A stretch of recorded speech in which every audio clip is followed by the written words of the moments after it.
Tiwari academy में आपका स्वागत है। आज हम प्रश्नावली 1.1 करेंगे। चलिए प्रश्न 1 करते हैं। किसी विशिष्ट दिन विशिष्ट स्थानों के तापमानों को डिग्री सेल्सियस में निम्नलिखित संख्या रेखा द्वारा दर्शाया गया है। भाग ए, इस संख्या रेखा को देखिए और इस पर अंकित स्थानों के तापमान लिखिए। भाग बी, उपयुक्त स्थानों में से सबसे गर्म और सबसे ठंडे स्थानों के तापमानों में क्या अंतर है। भाग सी, लाहौल स्पीति एवं श्रीनगर के तापमानों में क्या अंतर है। भाग डी, क्या हम कह सकते हैं कि शिमला और श्रीनगर के तापमानों का योग शिमला के तापमान से कम है। क्या इन दोनों स्थानों के तापमानों का योग श्रीनगर के तापमान से भी कम है। बच्चों, यहाँ पर विभिन्न शहरों के तापमान को यह दर्शाया गया है संख्या रेखा पर। तो पहले हम भाग ए करते हैं। भाग ए में पूछा गया है कि इस संख्या रेखा को देखिए और इस पर अंकित स्थानों के तापमान लिखिए। तो बच्चों, इस संख्या रेखा पर हम शहरों के नाम देख रहे हैं कि जैसे शिमला लिखा हुआ है, ऊटी और बेंगलोर। इन तीनों स्थानों को शून्य के दाईं ओर लिखा गया है और दो स्थान ऐसे हैं जो कि श्रीनगर और लाहौल स्पीति हैं, इनको शून्य के बाईं ओर लिखा गया है। बच्चों, हम जानते हैं कि संख्या रेखा पर शून्य के दाईं ओर सभी संख्याएं धनात्मक होती हैं और शून्य के बाईं ओर सभी संख्याएं ऋणात्मक होती हैं। अब बच्चों, यहाँ पर हम देख रहे हैं कि शून्य के दाईं ओर और बाईं ओर, अगर हम दाईं ओर देखें तो शून्य के आगे 5 और उसके बाद 10, उसके बाद 15, 20, 25 को अंकित किया गया है। और बच्चों, 0 और 5 के बीच में यहाँ पर इसको विभाजित किया गया है 5 भागों में। तो यहाँ पर 0 के बाद पहला विभाजन यह संख्या 1 को निरूपित करेगा, दूसरा 2 को, तीसरा 3 को, चौथा 4 को निरूपित करेगा। इसी तरह से 5 के बाद 6, 7, 8, 9, 10, 11, 12, 13, 14, 15, 16, 17, 18, 19, 20। अगर हम 0 के बाईं ओर चले तो ऋण 1, ऋण 2, ऋण 3, ऋण 4, ऋण 5। इसके बाद ऋण 6, ऋण 7, ऋण 8, ऋण 9, ऋण 10। अब बच्चों, यहाँ पर हम यह देख लेते हैं कि शिमला की स्थिति कहाँ पर है। यहाँ पर बच्चों स्पष्ट है कि शिमला की स्थिति 5 पर है। संख्या रेखा पर शिमला की स्थिति 5 पर है, क्योंकि तापमानों को डिग्री सेल्सियस में निरूपित किया गया है। तो बच्चों, हम कह सकते हैं कि शिमला का तापमान 5 डिग्री सेल्सियस है। क्योंकि शिमला की स्थिति 5 पर दर्शाई गई है, तो हम कहेंगे कि शिमला का तापमान 5 डिग्री सेल्सियस है।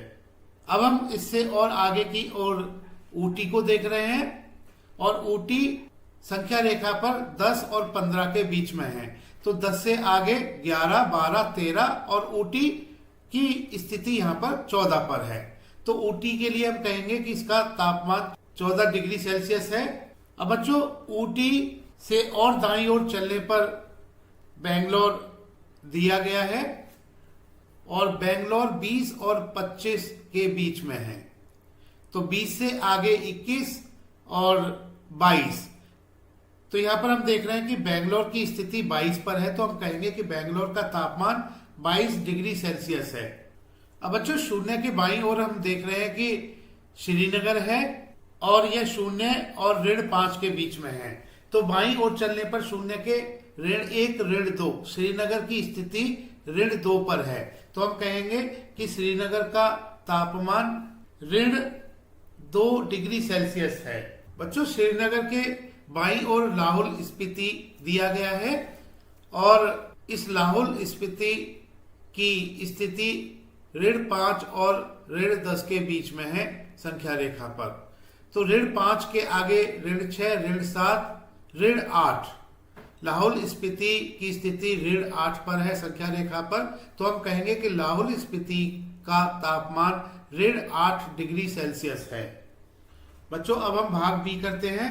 उपयुक्त स्थानों में सबसे गर्म और सबसे ठंडे स्थानों के तापमानों में क्या अंतर है। तो बच्चों, पहले तो हम यह पहचान लेते हैं कि सबसे गर्म स्थान कौन सा है और सबसे ठंडा स्थान कौन सा है। तो बच्चों, सबसे गर्म का मतलब जिसका तापमान सबसे ज्यादा धनात्मक है, और सबसे ठंडे का मतलब जिसका तापमान सबसे कम है, सबसे ज्यादा यहाँ पर ऋणात्मक है। तो अगर हम संख्या रेखा पर देखें, शून्य के दाईं ओर सबसे ज्यादा दाईं ओर बेंगलोर है और सबसे ज्यादा बाईं ओर लाहौल स्पीति है। तो हम कहेंगे कि बेंगलोर का तापमान सबसे ज्यादा है और लाहौल स्पीति का तापमान सबसे कम है। बेंगलोर का तापमान 22 डिग्री सेल्सियस है और लाहौल स्पीति का तापमान -8 डिग्री सेल्सियस है। तो बच्चों, बेंगलोर सबसे अधिक तापमान वाला शहर होगा और लाहौल स्पीति सबसे कम तापमान वाला शहर होगा। अब हमें इनके तापमानों में क्या अंतर है यह ज्ञात करना है।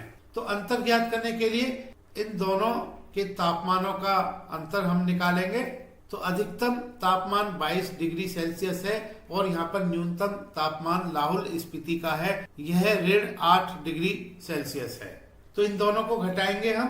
तो बच्चों, तापमानों में अंतर यह है 22 डिग्री सेल्सियस -8 डिग्री सेल्सियस होगा। अब बच्चों, इन दोनों को हम घटा लेते हैं।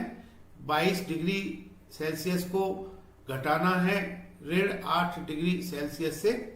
तो यहाँ पर हमने पिछली क्लास में हमने सीखा था कि किस तरह से हम संख्याओं को घटाते हैं। तो यहाँ पर हम योज्य प्रतिलोम विधि अपना सकते हैं। बच्चों, हम जानते हैं कि -8 का योज्य प्रतिलोम 8 होता है, धन 8 होता है। तो बच्चों, हम इसको लिखेंगे। हमने -8 का योज्य प्रतिलोम लिख लिया है और हम यहाँ पर यह जो ऋण है इसको भी परिवर्तित करेंगे। तो इसको हम ऋण की जगह धन लिखेंगे। जब हम योज्य प्रतिलोम लिखते हैं तो हम यहाँ पर चिन्ह भी बदलेंगे। अब हम इस अंतर को इस तरह से लिख सकते हैं, 22 डिग्री सेल्सियस, हमने इस ऋण को धन लिख लिया क्योंकि -8 का योज्य प्रतिलोम हमने 8 डिग्री सेंटीग्रेड लिख लिया है।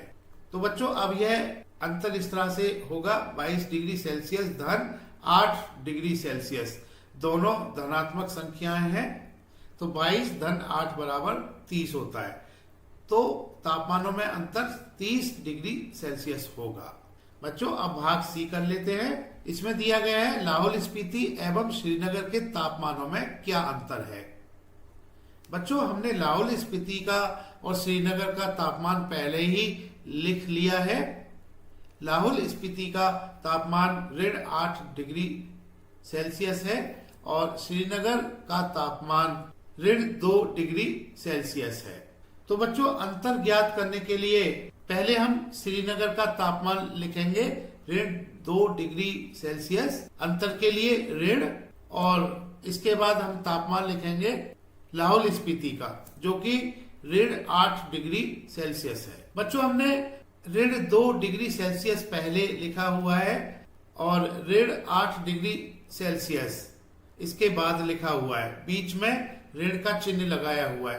पहले हमने -2 डिग्री सेल्सियस क्यों लिया है, क्योंकि -2 बड़ा होता है -8 से।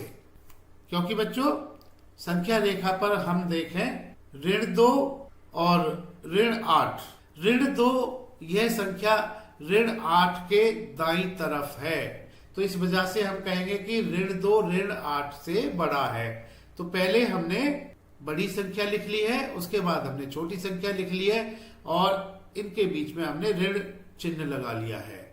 अब बच्चों, हम जानते हैं कि -8 का योज्य प्रतिलोम धन 8 होता है। तो इस अंतर को अब हम इस तरह से लिखेंगे, -2 डिग्री सेल्सियस, और इस ऋण की जगह हम धन लिखेंगे और कोष्टक में हम इस संख्या का योज्य प्रतिलोम लिखेंगे। यह 8 डिग्री सेल्सियस होगा। तो अब बच्चों, यह अंतर आ जाता है -2 डिग्री सेल्सियस धन 8 डिग्री सेल्सियस।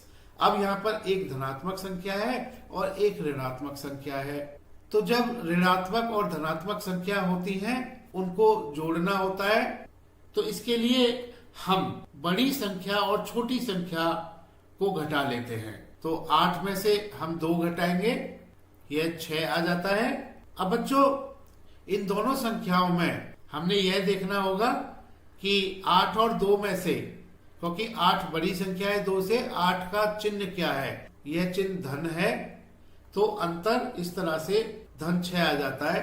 तो इसको हम 6 डिग्री सेल्सियस लिखेंगे। अब बच्चों हम भाग डी कर लेते हैं। भाग डी में कहा गया है, क्या हम कह सकते हैं कि शिमला और श्रीनगर के तापमानों का योग शिमला के तापमान से कम है? तो इसके लिए पहले हम शिमला और श्रीनगर के तापमानों का योग ज्ञात कर लेते हैं। बच्चों शिमला का तापमान 5 डिग्री सेल्सियस है और श्रीनगर का तापमान -2 डिग्री सेल्सियस है। तो इनको हम जोड़ लेते हैं, तो यह योग होगा 5 धन -2। तो बच्चों यह 5 धन की जगह ऋण लिखेंगे और -2 का योज्य प्रतिलोम 2 होता है। तो यह अंतर आ जाता है 3 डिग्री सेल्सियस। क्या हम कह सकते हैं कि शिमला और श्रीनगर के तापमानों का योग शिमला के तापमान से कम है? तो यह योग बच्चों 3 डिग्री सेल्सियस हमने ज्ञात किया और शिमला का तापमान है 5 डिग्री सेल्सियस। बच्चों क्योंकि 3 5 से कम होता है तो हम कह सकते हैं कि 3 क्या है, 3 ये दोनों शहरों के तापमानों का योग है, शिमला और श्रीनगर के तापमानों का योग है, और 5 शिमला का तापमान है।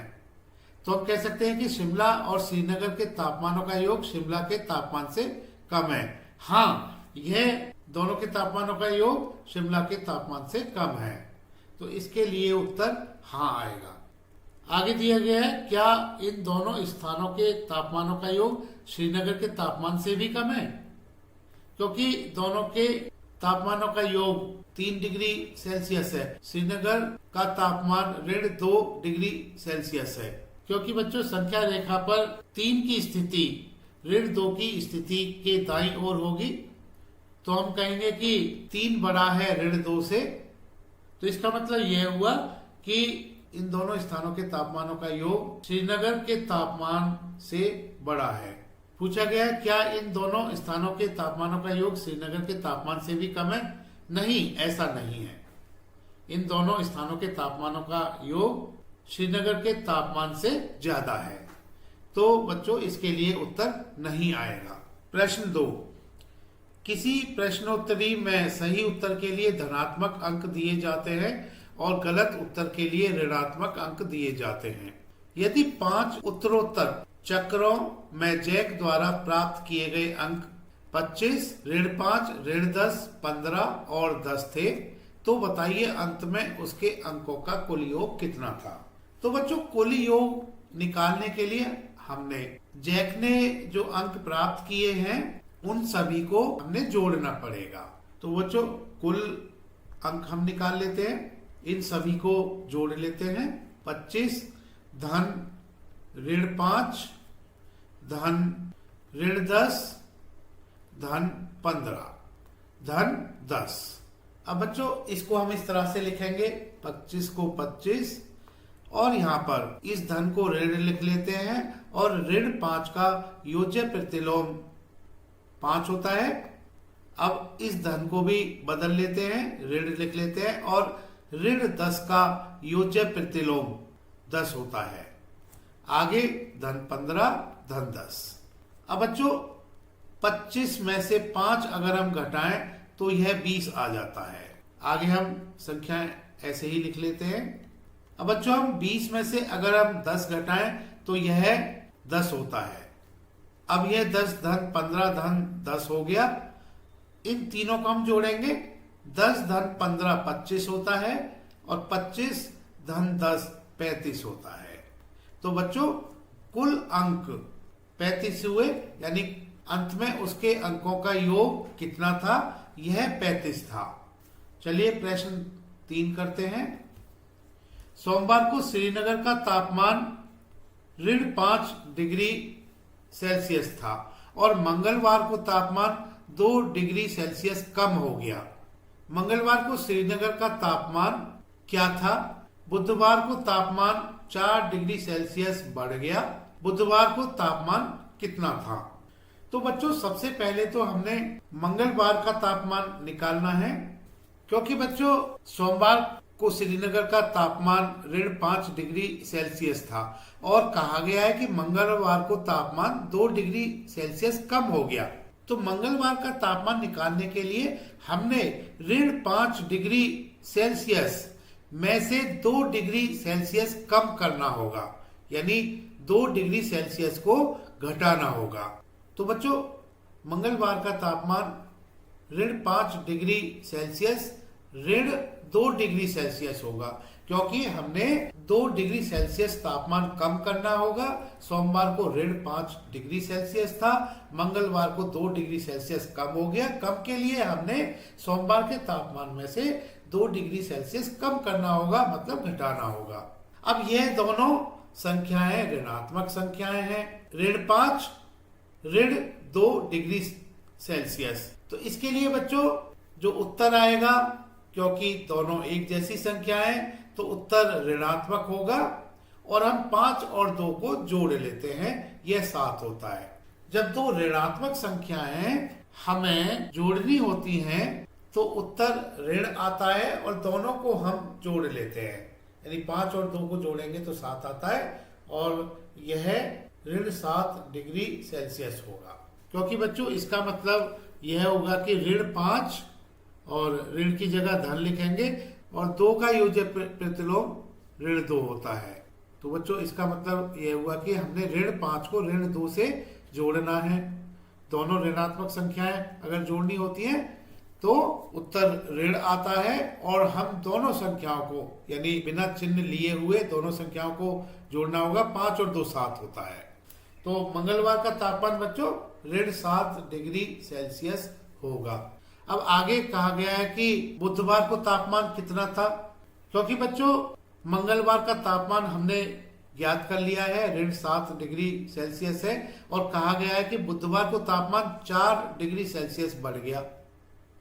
तो बच्चों अब बुधवार का तापमान को निकालने के लिए हमने जो मंगलवार का तापमान है इसमें जोड़ना होगा 4 डिग्री सेल्सियस को, क्योंकि 4 डिग्री सेल्सियस इतना तापमान बढ़ गया। तो हमने मंगलवार के तापमान में 4 डिग्री सेल्सियस जोड़ना होगा, तो हमें बुधवार का तापमान मिल जाएगा।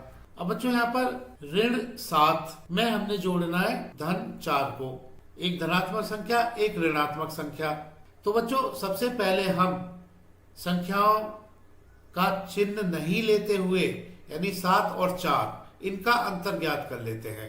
यह 3 होता है। अब हम यह देखेंगे कि इस 3 पर चिन्ह क्या आएगा। तो इसके लिए हम यह देखेंगे कि 7 पर चिन्ह क्या है और 4 पर चिन्ह क्या है। क्योंकि बच्चों 7 बड़ा है 4 से, तो उत्तर का जो चिन्ह होगा 7 वाला चिन्ह होगा। 7 पर जो चिन्ह होगा वह उत्तर का चिन्ह होगा। तो 7 पर ऋणात्मक है, 7 पर ऋण चिन्ह लगा हुआ है, तो उत्तर में भी ऋण चिन्ह आएगा। तो बच्चों बुधवार का तापमान -3 डिग्री सेल्सियस होगा। प्रश्न 4, एक हवाई जहाज समुद्र तल से 5000 मीटर की ऊंचाई पर उड़ रहा है। बच्चों इसको हम इस चित्र में भी देख रहे हैं कि ये हवाई जहाज है और यह समुद्र तल से, ये समुद्र तल है यहाँ पर, और इसको 0 से दर्शाया गया है और 0 से ऊपर 5000 यहाँ पर इसको दर्शाया गया है और 5000 पर इस हवाई जहाज की स्थिति दिखाई गई है। तो समुद्र तल से 5000 मीटर की ऊंचाई पर यह उड़ रहा है। ये हम स्पष्ट रूप से यहाँ पर इस चित्र में देख रहे हैं। प्रश्न में आगे कहा गया है, एक विशिष्ट बिंदु पर यह हवाई समुद्र तल से 1200 मीटर नीचे तैरती हुई पनडुब्बी के ठीक ऊपर है। तो इसको हम बच्चों इस चित्र में देख रहे हैं। यहाँ पर यह पनडुब्बी है और ये जो समुद्र का तल है 0 से इसको दर्शाया गया है, इससे नीचे 1200 मीटर की दूरी पर पनडुब्बी दिखाई गई है। तो बच्चों स्पष्ट है कि अगर हम पनडुब्बी से देखें हवाई जहाज को तो यह पनडुब्बी से ऊपर है, ठीक ऊपर है। प्रश्न में आगे कहा गया है, पनडुब्बी और हवाई जहाज के बीच की ऊर्ध्वाधर दूरी कितनी है।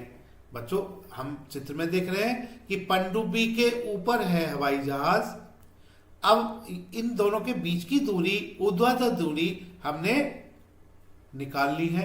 तो बच्चों ऊर्ध्वाधर दूरी को हम यहाँ पर दर्शा देते हैं। इस दूरी को हमने निकालना है, पनडुब्बी और हवाई जहाज के बीच की दूरी। अब बच्चों यहाँ पर हम ऐसा कह सकते हैं कि समुद्र तल से हवाई जहाज के बीच की दूरी 5000 मीटर है। ये हमने यहाँ पर दर्शा दिया है चित्र में। और समुद्र तल से पनडुब्बी के बीच की दूरी 1200 मीटर है। अब हमने पनडुब्बी और हवाई जहाज के बीच की दूरी को ज्ञात करना है। तो बच्चों यह दूरी 500 मीटर धन 1200 मीटर होगी। इसको हम इस चित्र में देख रहे हैं कि इन दोनों के बीच की ऊर्ध्वाधर दूरी जो होगी, इसके लिए हमने 5000 मीटर को 1200 मीटर में जोड़ना होगा।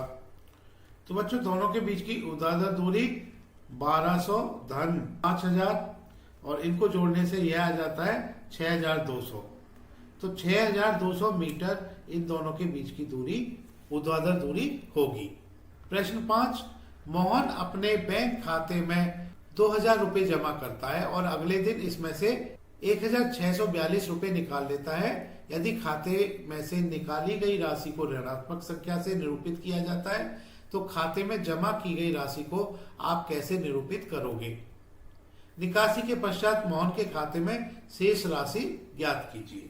बच्चों यहाँ पर दिया गया है, यदि खाते में निकाली गई राशि को ऋणात्मक संख्या से निरूपित किया जाता है तो खाते में जमा की गई राशि, क्योंकि बच्चों निकालना और जमा करना एक दूसरे के विपरीत हुआ, तो हम जमा की गई राशि को कैसे निरूपित करेंगे? स्पष्ट है कि हम धनात्मक संख्या से इसको निरूपित करेंगे। निकाली गई राशि को ऋणात्मक संख्या से निरूपित किया जाता है तो जमा की गई राशि को धनात्मक संख्या से निरूपित करेंगे। तो जमा की गई राशि, तो इसके लिए उत्तर इसको निरूपित करेंगे धनात्मक संख्या द्वारा। आगे कहा गया है कि निकासी के पश्चात मोहन के खाते में शेष राशि ज्ञात कीजिए। बच्चों शेष राशि ज्ञात करने के लिए हमने 2000 को घटाना होगा 1642 से, क्योंकि बच्चों इसको हम इस प्रकार से दर्शा सकते हैं शेष राशि जानने के लिए। जमा की गई राशि को हम धनात्मक से निरूपित करते हैं और निकाली गई राशि को हम ऋणात्मक संख्या से निरूपित करेंगे। निकाली गई राशि ऋण 1642 होगी। अब शेष राशि के लिए इन दोनों संख्याओं को जोड़ना होगा, यानी धन 2000 धन ऋण 1642। तो बच्चों यह इस तरह से होगा, धन 2000 को 2000 लिखेंगे और योज्य प्रतिलोम से हम इस धन को ऋण लिखेंगे और कोष्टक में ऋण 1642। इसके लिए योज्य प्रतिलोम धन 1642 होगा, तो यह 2000 ऋण 1642 होगा। तो बच्चों 2000 में से 1642 को घटा लेते हैं और घटाने से बच्चों यह आ जाता है, शून्य से 2 नहीं जा सकता तो 1 इसके बराबर से लेंगे तो यह संख्या 10 हो जाती है। 10 में से 2 गया 8, अब यह 9 रह जाता है। 9 में से 4 गया 5 और इधर भी 9 रह जाता है क्योंकि 1 हमने लिया हुआ है। 9 में से 6 गया तो 3 और यहाँ पर 1 रह जाता है। 1 में से 1 गया तो 0 है। तो 2000 ऋण 1642 बराबर 358। तो शेष राशि 358 रुपए होगी। प्रश्न 6, रीता बिंदु ए से पूर्व की ओर बिंदु बी तक जाती है, 20 किलोमीटर की दूरी तय करती है। बच्चों पहले तो हम दिशाएं यहाँ पर दर्शा लेते हैं। तो इधर पूर्व दिशा होगी, पूर्व के विपरीत पश्चिम दिशा होगी, यह उत्तर दिशा और उत्तर के विपरीत दक्षिण दिशा।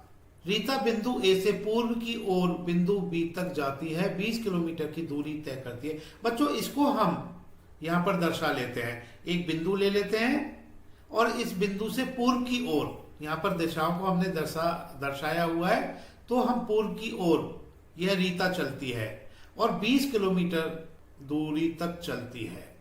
20 किलोमीटर दूरी तक चलती है, तो इसको हमने बच्चों यहाँ पर दर्शा लिया है। सो ए से बी की तरफ चलती है, बी बिंदु यहाँ पर आ जाएगा रीता की स्थिति अब ए से बी तक आ जाती है और ए से बी के बीच की दूरी 20 किलोमीटर है। ए से बी यानी ए से पूर्व की दिशा में चलती है। अब प्रश्न में आगे पढ़ते हैं। उसी सड़क के अनुदिश बिंदु बी से वह 30 किलोमीटर की दूरी पश्चिम की ओर तय करती है। अब बच्चों, अगर बी से वह पुनः चलती है और अब पश्चिम की दिशा में उसी सड़क के अनुदिश चलती है। अब स्थिति कहां पर होगी? क्योंकि बी से वह 20 किलोमीटर तक वापस आ जाएगी और 10 किलोमीटर आगे और चलेगी। इस तरह से 30 किलोमीटर दूरी तय करेगी, क्योंकि बी से अब उसको 30 किलोमीटर दूरी तय करना है पश्चिम की दिशा में उसी सड़क के अनुदिश। तो उसकी स्थिति हम मान लेते हैं कि सी पर आ जाती है। तो इसको हमने दर्शा लिया है। आगे कहा गया है, यदि पूर्व की ओर तय की गई दूरी को धनात्मक पूर्णांक से निरूपित किया जाता है तो पश्चिम की ओर तय की गई दूरी को आप कैसे निरूपित करोगे? तो बच्चों, पश्चिम, क्योंकि पश्चिम दिशा पूर्व दिशा के विपरीत है। दोनों दिशाएं एक दूसरे के विपरीत है।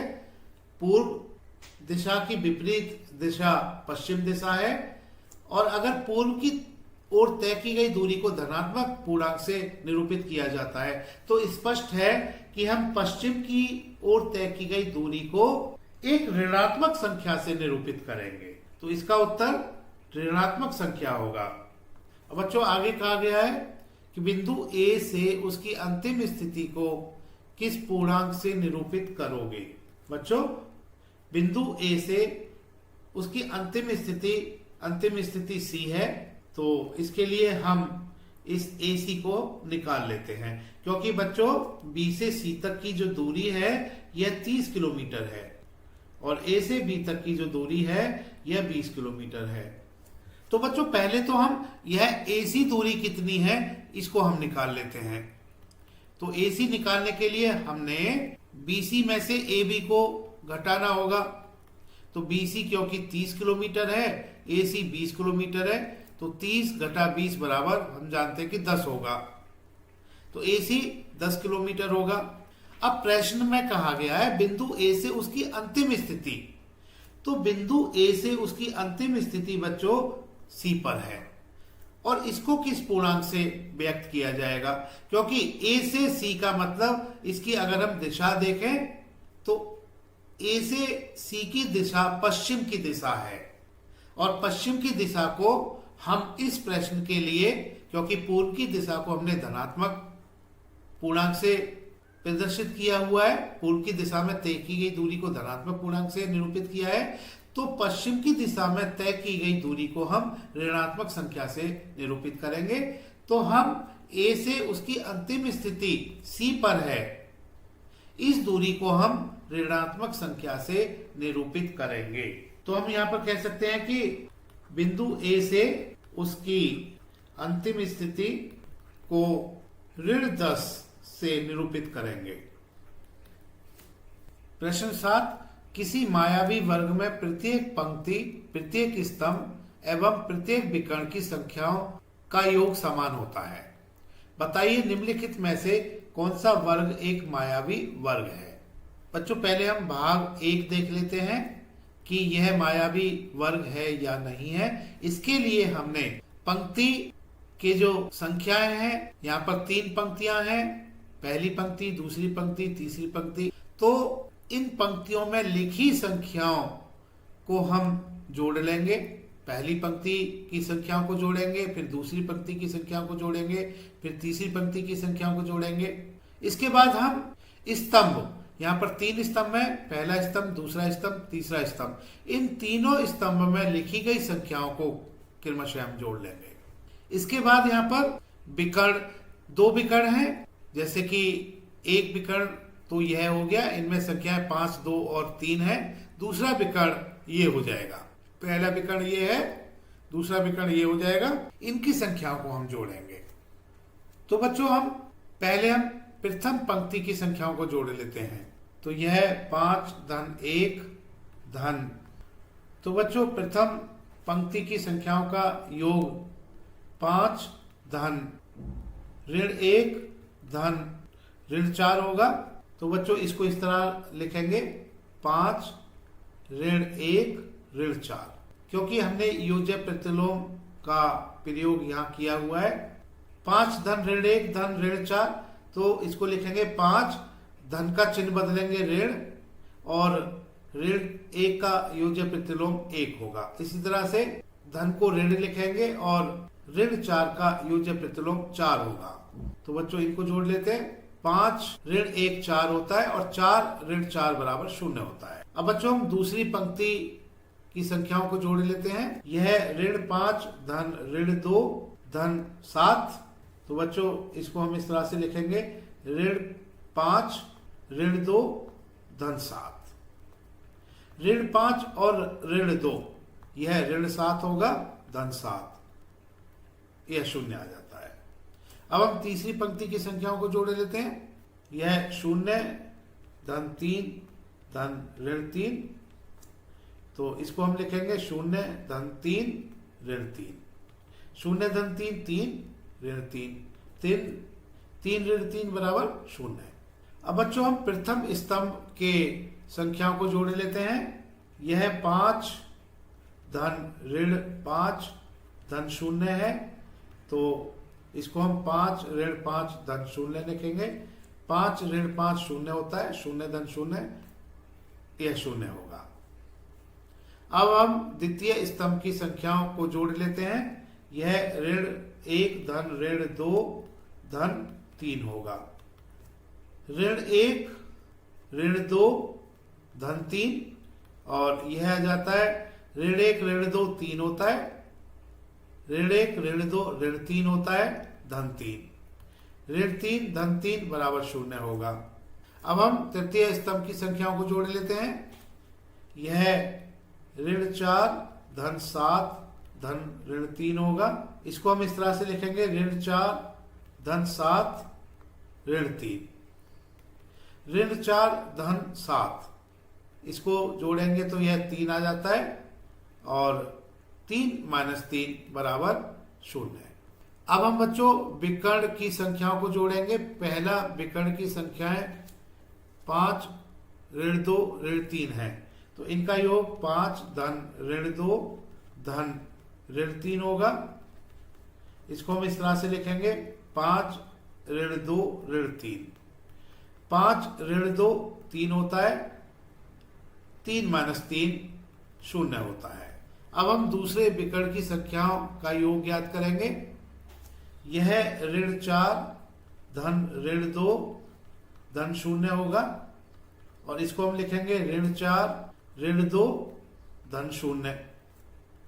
ऋण 4 ऋण 2 ऋण 6 होता है धन 0, और यह ऋण 6 आ जाता है। बच्चों यहाँ पर हम देख रहे हैं कि केवल एक विकर्ण का योग अलग है, बाकी सभी पंक्तियों का योग 0 है, सभी स्तंभों का योग 0 है, और विकर्ण का योग भी 0 है।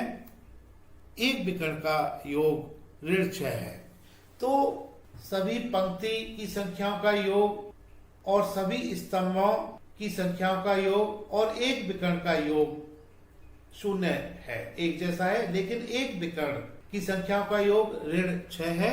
इसके कारण यह वर्ग मायावी वर्ग नहीं होगा, क्योंकि बच्चों मायावी वर्ग में प्रत्येक पंक्ति, प्रत्येक स्तंभ और प्रत्येक विकर्ण की संख्याओं का योग समान होता है। तो यहाँ पर एक विकर्ण के कारण यह योग समान नहीं है। इस वजह से इस वर्ग को हम मायावी वर्ग नहीं कहेंगे। अब हम इसी तरह से दूसरे वर्ग की पहचान कर लेते हैं कि यह मायावी वर्ग होगा या नहीं होगा। बच्चों दूसरे वर्ग में प्रथम पंक्ति में संख्याएं का योग 1 धन ऋण 10 धन 0 होगा। इसको बच्चों इस तरह से लिखेंगे 1 ऋण 10 धन 0, और 1 ऋण 10 ऋण 9 होता है धन 0। तो अंत में यह ऋण 9 आ जाता है। बच्चों पहली पंक्ति की संख्याओं का योग हमने निकाल लिया है। इस तरह से दूसरी पंक्ति की संख्याओं का योग निकालेंगे। ऋण 4 धन ऋण 3 धन ऋण 2। बच्चों इसको इस तरह से लिखेंगे ऋण 4 ऋण 3 ऋण 2। ऋण 4 ऋण 3 ऋण 7 होता है, ऋण 7 ऋण 2 ऋण 9 होता है। इसी तरह से हम तीसरी पंक्ति की संख्याओं का योग निकालेंगे। यह ऋण 6 धन 4 धन ऋण 7 होगा। इसको बच्चों हम लिखेंगे ऋण 6 धन 4 ऋण 7।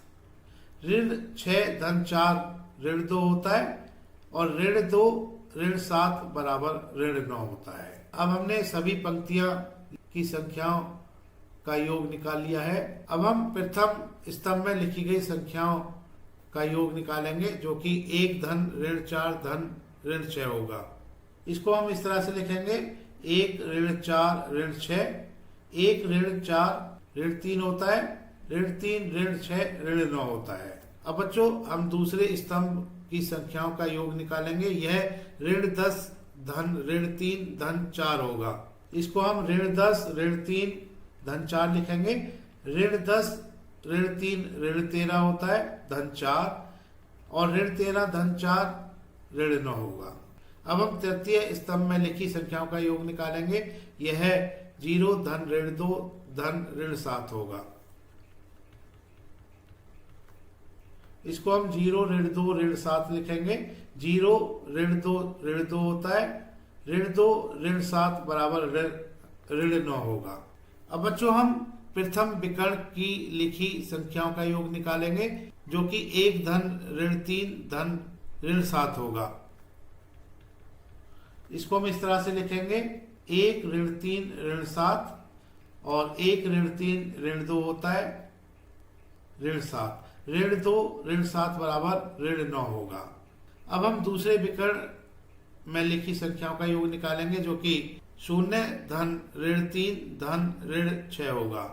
इसको हम इस तरह से लिखेंगे 0 ऋण 3 ऋण 6, 0 ऋण 3 ऋण 3 होता है, ऋण 3 ऋण 6 बराबर ऋण 9 होता है।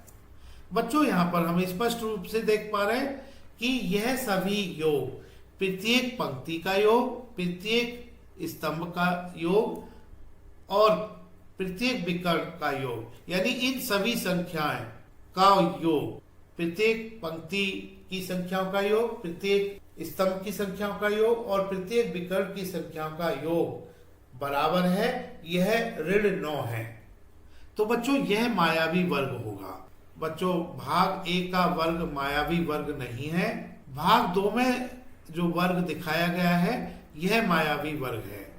चलिए प्रश्न 8 करते हैं। इसमें दिया गया है ए और बी के निम्नलिखित मानों के लिए ए ऋण कोष्टक ऋण बी बराबर ए धन बी का सत्यापन कीजिए। तो पहले भाग 1 कर लेते हैं बच्चों। यहाँ पर संख्याएं दी गई हैं, ए बराबर 21 और बी बराबर 18 है। तो बच्चों पहले तो हम बायां पक्ष ए ऋण ऋण बी ज्ञात कर लेते हैं और इसके बाद हम दायां पक्ष जो कि ए धन बी है इसको ज्ञात करेंगे। तो बच्चों यहाँ पर ए और बी का मान रख लेते हैं। ए को 21 रख लेते हैं और बी को 18 रख लेते हैं। अब बच्चों 21 ऋण कोष्टक ऋण 18, इसको हम इस तरह से लिखेंगे, इस ऋण को धन लिखेंगे और ऋण 18 का योज्य प्रतिलोम 18 होता है। तो बच्चों 21 ऋण ऋण 18 को हम 21 धन 18 लिखेंगे और इन दोनों का जोड़, अब हम ए धन बी ज्ञात कर लेते हैं, 21 धन 18 और यह 39 होगा। बच्चों यहाँ पर बायां पक्ष बराबर दायां पक्ष, तो इस तरह से हमने इसको सत्यापित भी कर लिया है।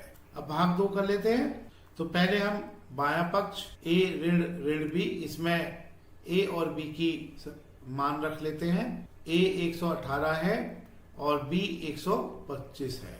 तो बच्चों बायां पक्ष 118 धन 125 हो जाएगा योज्य प्रतिलोम विधि से, और 118 धन 125 243 होता है। बच्चों यहाँ पर भी बायां पक्ष बराबर दायां पक्ष, तो इसको हमने सत्यापित कर लिया है। भाग 3 करते हैं। बायां पक्ष और दायां पक्ष निकाल लेते हैं। बायां पक्ष ए ऋण ऋण बी, यहाँ पर ए और बी का मान रख लेते हैं। ए 75 है और बी 84 है। बच्चों इसको हम 75 धन 84 लिखेंगे और 75 धन 84 बराबर 159 होता है। अब हम दायां पक्ष ज्ञात कर लेते हैं। ए धन बी ए को 75 लिखेंगे, बी को 84 लिखेंगे, यह योग 159 होगा। तो बच्चों यहाँ पर बायां पक्ष बराबर दायां पक्ष, इसको हमने सत्यापित कर लिया है। बच्चों हम अंतिम भाग करते हैं। यहाँ पर a बराबर 28 और b बराबर 11 दिया गया है। तो पहले हम बायां पक्ष निकाल लेते हैं। a ऋण ऋण b, a को 28 और b को 11 रख लेते हैं। तो बच्चों यह जाता है 28 धन 11 और 28 धन 11 बराबर 39। अब हम दायां पक्ष निकाल लेते हैं। a धन b, a और b की मान रख लेते हैं। तो 28 धन 11 बराबर 39। तो बच्चों इसको भी हमने सत्यापित कर लिया है। बायां पक्ष बराबर दायां पक्ष। प्रश्न 9, निम्नलिखित कथनों को सत्य बनाने के लिए बॉक्स में संकेत बड़ा, छोटा अथवा बराबर का उपयोग कीजिए। तो बच्चों पहले भाग ए कर लेते हैं। भाग ए में दिया गया है ऋण 8 धन ऋण 4 बॉक्स ऋण 8 ऋण 4। तो बच्चों हम इसको आगे इस तरह से लिखेंगे। पहले तो हम भाग ए में जो भी यह दिया गया है इसको हम ऐसे ही लिखेंगे और इसके आगे हम ऋण 8 धन ऋण 4 को योज्य प्रतिलोम विधि से हम लिखेंगे ऋण 8 ऋण 4। और बच्चों यहाँ पर एक बॉक्स बना लेते हैं। इस बॉक्स में क्या आएगा ये हम अंत में भरेंगे। ऋण 8 ऋण 4, इसको हम इस तरह से लिखेंगे ऋण 8 धन 4। अब ऋण 8 ऋण 4 यह ऋण 12 होता है। बॉक्स ऋण 8 धन 4 यह ऋण 4 होता है। अब बच्चों हमने यह देखना है कि ऋण 12 और ऋण 4 में से कौन बड़ा है। इसके लिए हम एक संख्या रेखा जैसे हमने बना ली है। हम जानते हैं कि संख्या रेखा पर जीरो के दाईं ओर सभी धनात्मक संख्याएं आती हैं। जैसे कि यहाँ पर 4 आ जाएगा, ये 8 आ जाएगा। जितना दाईं ओर जाएंगे धनात्मक संख्याएं बढ़ती चली जाएंगी और ऋणात्मक संख्याएं होंगी शून्य के बाईं ओर। जैसे ऋण 4 ऋण 8 ऋण 12, जितना बाईं ओर जाएंगे उतना ही यह संख्याएं घटती चली जाएगी। तो यहाँ पर जैसे शून्य के दाहिने ओर 8 बड़ा है 4 से और 12 बड़ा है 8 से। तो हमने ये देखना होता है कौन किसके दाईं ओर है और यह देखना होता है कौन किसके बाईं ओर है। अगर कोई अंक बाईं ओर है, जैसे कि 4 और 8 में 4 बाईं ओर है 8 के, तो बाईं ओर वाला अंक हमेशा छोटा होता है और दाईं ओर वाला अंक बड़ा होता है। जैसे हम शून्य के बाईं ओर दो संख्याएं ऋण 12 और ऋण 8 अगर हम तुलना करें, क्योंकि ऋण 8 के बाईं ओर है ऋण 12, तो हम कहेंगे कि ऋण 12 छोटा होगा ऋण 8 से। यह हम कहेंगे क्योंकि ऋण 8 ऋण 12 के दाईं तरफ है, तो ऋण 8 बड़ा होगा ऋण 12 से। तो हमने ये देखना होता है कौन किसके दाईं ओर या बाईं ओर है। अब ऋण 12 और ऋण 4, क्योंकि ऋण 12 ऋण 4 के बाईं ओर है, तो स्पष्ट है कि ऋण 12 ऋण 4 से छोटा होगा। तो छोटे के लिए बच्चों यह चिन्ह आएगा। इसी तरह से बच्चों हम भाग भी कर लेते हैं। इसको हम आगे बढ़ाते हैं। ऋण 3 धन 7 और इसको हम ऋण 19 लिखेंगे। एक बॉक्स बनाएंगे। आगे 15 ऋण 8 और ऋण 9 लिखेंगे। अब बच्चों ऋण 3 धन 7 यह 4 होता है। 4 ऋण 19 लिखेंगे, बॉक्स बनाएंगे। 15 ऋण 8 7 होता है और इसके आगे ऋण 9 लिखेंगे। अब इसको हम आगे लिखेंगे। 4 ऋण 19 ऋण 15 होता है, एक बॉक्स बनाएंगे। 4 ऋण 9 7 ऋण 9 ऋण 2 होता है। अब बच्चों ऋण 15 और ऋण 2 में हमने देखना है कौन किसके बाईं ओर है या दाईं ओर है। स्पष्ट है कि ऋण 15 ऋण 2 के बाईं ओर होगा, तो ऋण 15 ऋण 2 से छोटा होगा। छोटे के लिए यह चिन्ह आएगा। तो बॉक्स में हमने छोटे के लिए चिन्ह भर दिया है। ऋण 15 छोटा होगा ऋण 2 से। अब बच्चों भाग सी कर लेते हैं। 23 ऋण 41, बच्चों 23 ऋण 41 होता है। ऋण 18 धन 11, एक बॉक्स बनाएंगे। 23 ऋण 41 ऋण 18 लिखेंगे। ऋण 11। बच्चों इसको आगे इस तरह से लिखेंगे, ऋण 18 धन 11, यह ऋण 7 होगा, एक बॉक्स बनाएंगे। ऋण 18 ऋण 11, यह ऋण 29 होगा। अब बच्चों संख्या रेखा पर हम देख सकते हैं कि ऋण 7 ऋण 29 के दाईं ओर होगा। अगर ऋण 7 ऋण 29 के दाईं ओर है तो इसका मतलब यह हुआ कि ऋण 7 ऋण 29 से बड़ा होगा, तो यहाँ पर बड़ा चिन्ह आएगा। तो ऋण 7 बड़ा ऋण 29। भाग डी करते हैं।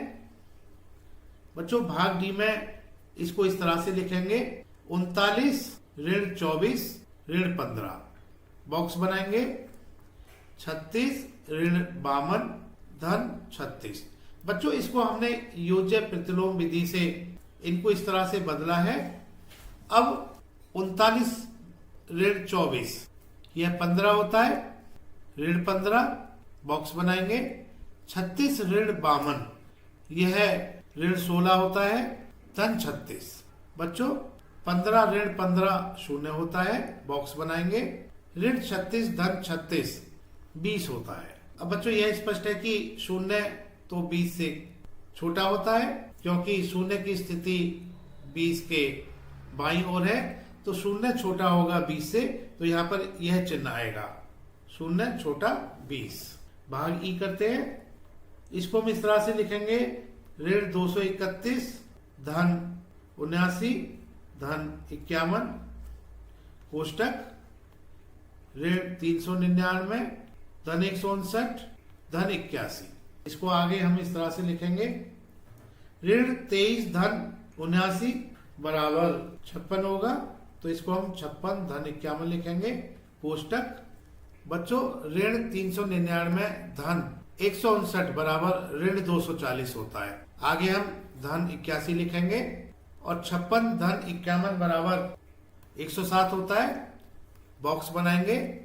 ऋण 240 धन 81 बराबर ऋण 159। और बच्चों हम जानते हैं कि संख्या रेखा पर 107 की स्थिति ऋण 159 के दाहिने ओर होगी, तो इसका मतलब यह हुआ कि 107 यह संख्या बड़ी होगी ऋण 159 के, तो यहाँ पर 107 बड़ा ऋण 159, तो यह चिन्ह आएगा। प्रश्न 10, पानी के एक तालाब में अंदर की ओर सीढ़ियां हैं। एक बंदर सबसे ऊपर वाली सीढ़ी यानी पहली सीढ़ी पर बैठा है, पानी 9वीं सीढ़ी पर है। भाग 1, वह एक छलांग में 3 सीढ़ियां नीचे की ओर और अगली छलांग में 2 सीढ़ियां ऊपर की ओर जाता है। कितनी छलांगों में वह पानी के स्तर पर पहुंच जाएगा? भाग 2, पानी पीने के पश्चात वह वापस जाना चाहता है। इस कार्य के लिए वह एक छलांग में 4 सीढ़ियां ऊपर की ओर और अगली छलांग में 2 सीढ़ियां नीचे की ओर जाता है। कितनी छलांगों में वह वापस सबसे ऊपर वाली सीढ़ी पर पहुंच जाएगा? भाग 3, यदि नीचे की ओर पार की गई सीढ़ियों की संख्या को ऋणात्मक पूर्णांक से निरूपित किया जाता है और ऊपर की ओर पार की गई सीढ़ियों की संख्या को धनात्मक पूर्णांक से निरूपित किया जाता है, तो निम्नलिखित को पूरा करते हुए भाग 1 और 2 में उसकी गति को निरूपित कीजिए। ए, ऋण 3 धन 2 ऋण ऐसे ही बराबर ऋण 8। बी, 4 ऋण 2 धन ऐसे ही बराबर 8। ए में योग ऋण 8 सीढ़ियां नीचे की ओर निरूपित करता है, तो बी में योग 8 किसको निरूपित करेगा? बच्चों पहले हम भाग 1 कर लेते हैं। यहाँ पर यह कहा गया है कि पानी के एक तालाब में अंदर की ओर सीढ़ियां हैं। जैसे कि हम इस चित्र में देख रहे हैं कि यह बंदर छलांग लगा रहा है और सबसे ऊपर वाली सीढ़ी पर यह बैठा हुआ था, पहली सीढ़ी पर बैठा हुआ था और पानी 9वीं सीढ़ी पर है। पहली सीढ़ी पर वह बैठा हुआ है, 9वीं सीढ़ी पर जाना चाहता है और इस कार्य को वह इस तरह से करता है कि पहली सीढ़ी से वह 3 छलांग नीचे की ओर जाता है और अगली छलांग में वापस वो ऊपर की ओर जाता है 2 सीढ़ियां। अब प्रश्न में पूछा गया कि कितनी छलांगों में वह पानी के स्तर पर पहुंच जाएगा? 9वीं सीढ़ी पर पहुंच जाएगा। कितने छलांगों में वह पानी के स्तर पर पहुंच जाएगा? पानी का स्तर 9वीं सीढ़ी पर है, तो पहली सीढ़ी पर बंदर बैठा हुआ है, उसको 3 सीढ़ियां नीचे, फिर 2 सीढ़ियां ऊपर, 3 सीढ़ियां नीचे, फिर 2 सीढ़ियां ऊपर, ऐसा यह करते हुए कितनी छलांगों में पानी के स्तर पर पहुंच जाएगा, यह हमने बताना है। तो बच्चों, इसको हम इस तरह से दर्शा सकते हैं। यहाँ पर हम एक संख्या रेखा बना लेते हैं और यहाँ पर क्योंकि वह पहली सीढ़ी पर बैठा हुआ है तो और उसको पानी का स्तर 9वीं सीढ़ी पर है, तो पानी के स्तर तक पहुंचना है। तो यहाँ पर इसको प्रदर्शित कर देते हैं। 1 2 3 4 5 6 7 8 9। वह पहली सीढ़ी पर बैठा हुआ है, इसको हमने दर्शा लिया है इस संख्या रेखा पर।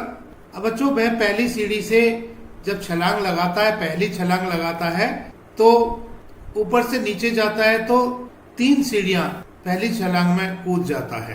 पहले से 3 सीढ़ियां नीचे की ओर, तो यह 4 पर पहुंच जाएगा, सीढ़ी संख्या 4 पर पहुंच जाएगा, क्योंकि पहला, दूसरा और तीसरा यानी सीढ़ी संख्या 1 के बाद दूसरी सीढ़ी, तीसरी सीढ़ी, चौथी सीढ़ी, तो यह 3 सीढ़ियां नीचे की ओर पहुंचने पर चौथी सीढ़ी पर आ जाएगा। पहली छलांग होगी यह। अब दूसरी छलांग में वह ऊपर की ओर 2 सीढ़ियां जाता है, तो इसको हम यहाँ पर दर्शा लेते हैं। दूसरी छलांग में 2 सीढ़ियां नीचे, तो वह फिर से 2 पर पहुंच जाएगा, तो वह सीढ़ी संख्या 2 पर पहुंच जाएगा। यह इसकी दूसरी छलांग होगी। अब तीसरी छलांग में वह 3 सीढ़ियां नीचे यानी कि सीढ़ी संख्या 5 पर पहुंच जाएगा, यह इसकी तीसरी छलांग होगी। अब सीढ़ी संख्या 5 पर पहुंचने के बाद फिर से वह ऊपर की ओर अगली छलांग में 2 सीढ़ियां जाएगा, तो इसका मतलब यह हुआ कि वह 3 पर पहुंच जाएगा, यह इसकी चौथी छलांग होगी। अब 3 से फिर नीचे की तरफ जाएगा, 3 सीढ़ियां नीचे, 5वीं छलांग में, तो यह 6ठे पर पहुंच जाएगा, 6ठी सीढ़ी पर पहुंच जाएगा, यह इसकी 5वीं छलांग होगी। अब 6ठी सीढ़ी पर पहुंचने के बाद फिर से 2 सीढ़ियां ऊपर की तरफ जाएगा, तो यह सीढ़ी संख्या 4 पर पहुंच जाएगा, यह इसकी 6ठी छलांग होगी। अब 7वीं छलांग में वह सीढ़ी संख्या 4 से 3 सीढ़ियां नीचे यानी कि 7 पर पहुंच जाएगा। अब सीढ़ी संख्या 7 पर पहुंचने के बाद वह अगली छलांग में 2 सीढ़ियां ऊपर की तरफ यानी सीढ़ी संख्या 5 पर पहुंच जाएगा, यह इसकी 8वीं छलांग होगी। 9वीं छलांग में वह 3 सीढ़ियां नीचे की ओर, तो 5 से सीढ़ी संख्या 8 पर आ जाएगा। अब वह फिर से ऊपर की तरफ जाएगा अगली छलांग में, यानी 10वीं छलांग में वह सीढ़ी संख्या 8 से 2 सीढ़ी ऊपर की तरफ 6 पर पहुंच जाएगा, तो 10वीं छलांग में सीढ़ी संख्या 6 पर पहुंच जाता है।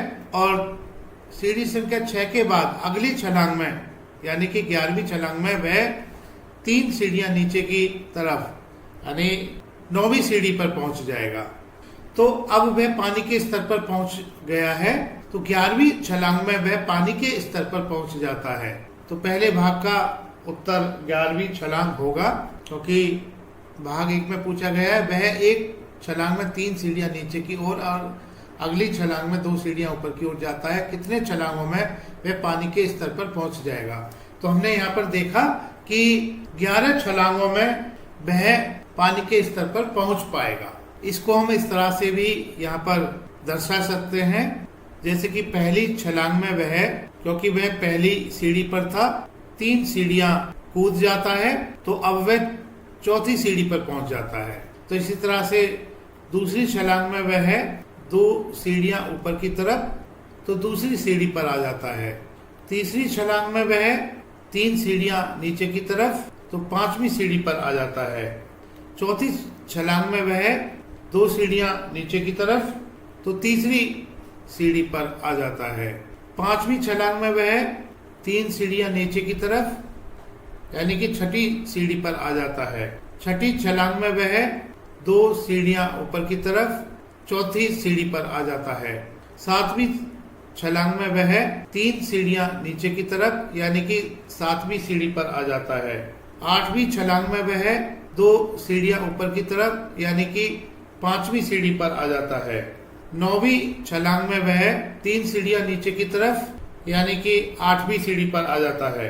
10वीं छलांग में वह 2 सीढ़ियां ऊपर की तरफ यानी कि 6ठी सीढ़ी पर आ जाता है।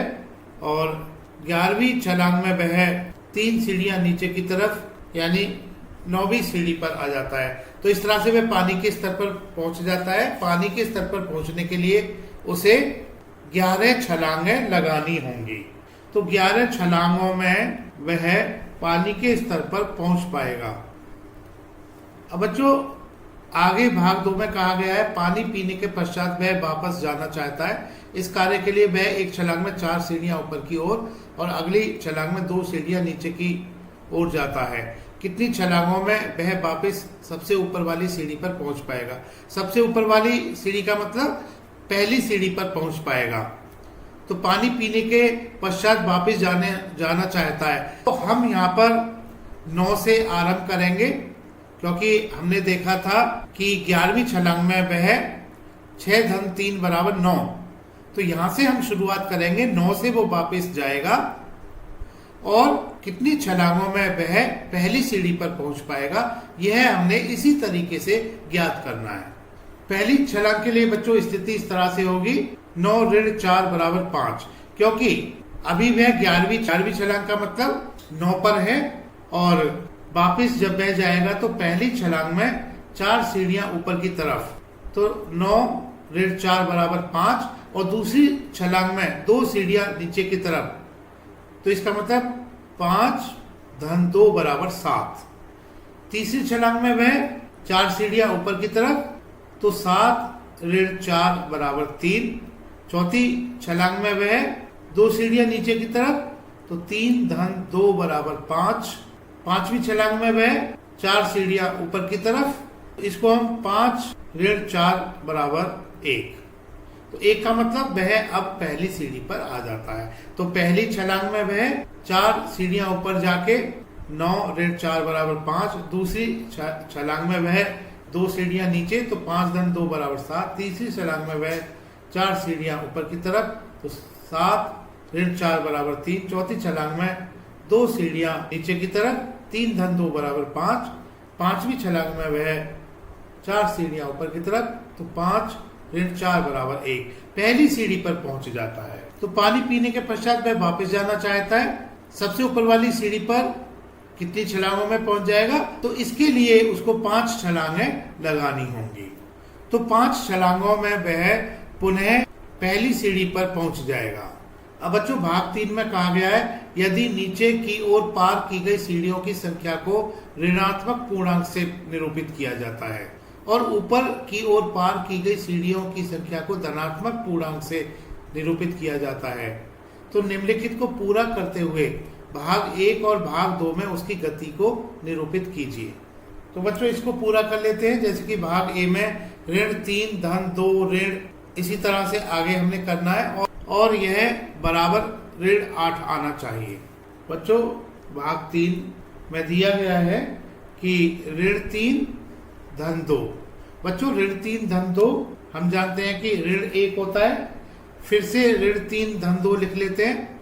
तो यह क्योंकि ऋण 3 धन 2 ऋण 1 है, ऋण 1 ऋण 3 ऋण 4, ऋण 4 धन 2 ऋण 2 होगा। ऋण 2 ऋण 3 बराबर ऋण 5, ऋण 5 धन 2 बराबर ऋण 3, ऋण 3 बराबर ऋण 6, ऋण 6 धन 2 बराबर ऋण 4, ऋण 4 ऋण 3 बराबर ऋण 7, ऋण 7 धन 2 बराबर ऋण 5, ऋण 5 ऋण 3 बराबर ऋण 8। बच्चों यहीं पर हमने अब रुक जाना है क्योंकि ऋण 3 का मतलब 3 सीढ़ियां नीचे की ओर, धन 2 का मतलब 2 सीढ़ियां ऊपर की ओर।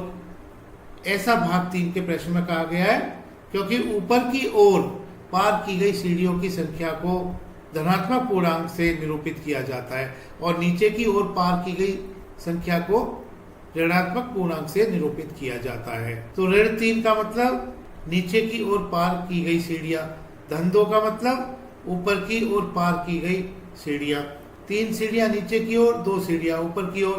तो ऋण 3 धन 2 ऋण 1, ऋण 3 बराबर ऋण 4 धन 2 बराबर ऋण 2, ऋण 3 बराबर ऋण 5 धन 2 बराबर ऋण 3, ऋण 3 बराबर ऋण 6 धन 2 बराबर ऋण 4, ऋण 3 बराबर ऋण 7, ऋण 7 धन 2 बराबर ऋण 5, ऋण 5 ऋण 3 बराबर ऋण 8। यहाँ पर हमें रुकना होगा, तो भाग ए का उत्तर यह होगा। इसी तरह से हम भाग बी को कर लेते हैं। भाग बी में दिया गया है 4 ऋण 2 और ऐसे ही हमने करना है और यह बराबर 8 आ जाना चाहिए, क्योंकि 4 का मतलब ऊपर की ओर 4 सीढ़ियां, ऊपर की ओर पार की गई सीढ़ियों की संख्या को धनात्मक, और इसके बाद वह नीचे जाता है तो उसको 2 सीढ़ियां नीचे जाता है तो ऋण 2 से निरूपित करेंगे। हमें यहाँ पर 8 लाना है। 4 ऋण 2, 4 ऋण 2 होता है 2, 2 धन 4 6 होता है, 6 ऋण 2 बराबर 4 होता है, 4 धन 4 बराबर 8 होता है। तो बच्चों भाग बी भी हमने कर लिया है, क्योंकि 4 ऋण 2 2, 2 धन 4 6, 6 ऋण 2 4, 4 धन 4 बराबर 8। अब प्रश्न में आगे कहा गया है भाग ए में योग ऋण 8, 8 सीढ़ियां नीचे की ओर निरूपित करता है। तो भाग बी में योग 8 किसको निरूपित करेगा? भाग बी में यह योग 8 दिया गया है, क्योंकि ऋण का मतलब नीचे की ओर, तो धन का मतलब ऊपर की ओर, तो धन 8 का मतलब 8 सीढ़ियां ऊपर की ओर चढ़ने को निरूपित करेगा। तो बच्चों भाग बी में संख्या 8 ऊपर की तरफ 8 सीढ़ियां चढ़ने को निरूपित करता है। बच्चों तिवारी एकेडमी देखने के लिए धन्यवाद।